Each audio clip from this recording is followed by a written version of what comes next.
Hi எல்லாருக்கும் வணக்கம். Welcome to my channel. நான் Soniacharles. இன்றைக்கி என்னோடய சேனலில் எல்லாருக்கும் ரொம்ப பிடிச்ச அவல் பாயாசம் எப்படி செய்யறதுன்னு நான் சொல்ல போகிறேன். இன்றைக்கி கிருஷ்ண ஜெயந்தி ஸ்பெஷல். ஸோ அதனால் அவல் பாயாசம் செஞ்சுருக்கேன். அண்ட் அனைவருக்கும் கிருஷ்ண ஜெயந்தி வாழ்த்துக்கள். இந்த அவல் பாயாசம் உங்கள் வீட்டில் நீங்கள் ரொம்ப சுலபமாக செஞ்சிடலாம்.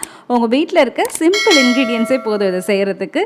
ஸோ நீங்களும் இது உங்கள் வீட்டில் ட்ரை பண்ணி பார்த்துட்டு எப்படி வந்திருக்குன்னு கமெண்ட் செக்ஷனில் சொல்லுங்கள். மறக்காமல் என்னோடய சேனலுக்கு சப்ஸ்கிரைப் பண்ணி பெல் ஐக்கான் ப்ரெஸ் பண்ணுங்கள். வாங்க சமைக்கலாம். இது அவல் பாயசம் செய்கிறதுக்கு நான் 1 கப் அவல் எடுத்திருக்கேன். இது வெள்ளை அவல் எடுத்திருக்கேன். இது வந்து 250 கிராம்ஸ். இந்த மாதிரி அவல் எடுத்து க்ளீன் பண்ணி எடுத்து வச்சுருக்கேன்.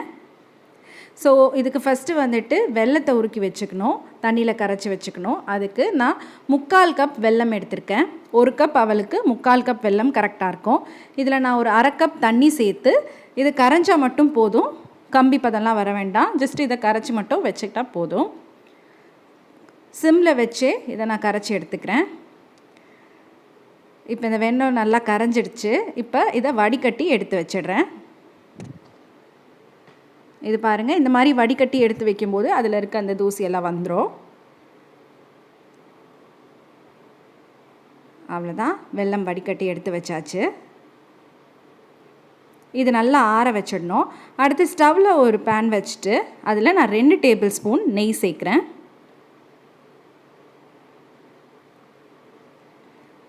நெய் சேர்த்துட்டு அந்த நெய் சூடான பிறகு இதில் நான் முந்திரி பருப்பு, திராட்சையெல்லாம் வறுத்து எடுத்துக்க போகிறேன்.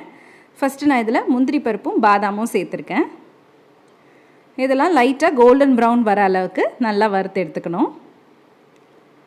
சிம்மில் வச்சே பண்ணுங்கள், கரிஞ்சிடக்கூடாது. அதனால் மீடியம் ஃப்ளேமில் வச்சு இதை நல்லா கோல்டன் ப்ரௌன் வர அளவுக்கு வறுத்து தனியாக எடுத்து வச்சுக்கணும். பாருங்கள், இந்த மாதிரி நல்லா பொன்னிறமாக வந்த பிறகு அதை எடுத்துடலாம். இப்போ நான் இதில் உலர் திராட்சை சேர்க்க போகிறேன்.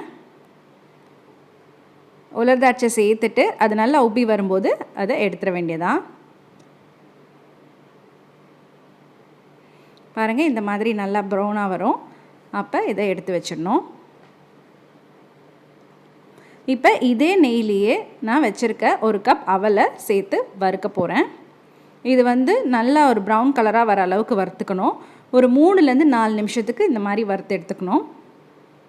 இது நல்லா கிறிஸ்பியாக வரும், அந்த மாதிரி வர அளவுக்கு வறுத்துக்கணும். அப்போ தான் இதில் பாயசம் செய்யும்போது அந்த டேஸ்ட் ரொம்ப நல்லாயிருக்கும். பாருங்கள், ஒரு 3 to 4 மினிட்ஸ் இந்த மாதிரி வறுத்து எடுத்துக்கணும். நல்லா மொறுமொறுன்னு வந்த பிறகு அதை வறுத்து ஒரு பிளேட்டில் தனியாக எடுத்து வச்சுட்டு இப்போ அதே பேனில் நான் 3 கப் பால் சேர்க்க போகிறேன். நான் 1 கப் அவல் எடுத்திருக்கேன். 1 கப் அவலுக்கு 3 கப் பால் கரெக்டாக இருக்கும். இது 750 ml மில்க் நான் சேர்த்துருக்கேன். ஒரு சில அவல் அதிகமாக தண்ணி இழுக்கும், அந்த டைமில் நீங்கள் வேணும்னா கொஞ்சம் சுடு தண்ணி சேர்த்துக்கலாம். இப்போ இதில் பால் சேர்த்துட்டு இதை ஒரு 7லேருந்து 8 நிமிஷத்துக்கு கொதிக்க விடுங்க. மீடியம் ஃப்ளேமில் வச்சு பால் இந்த மாதிரி நல்லா கொதி வரணும். பால் இந்த மாதிரி நல்லா கொதித்து வரும்போது வறுத்து வச்சுருக்க அவலை நான் அதில் சேர்த்துட்டேன்.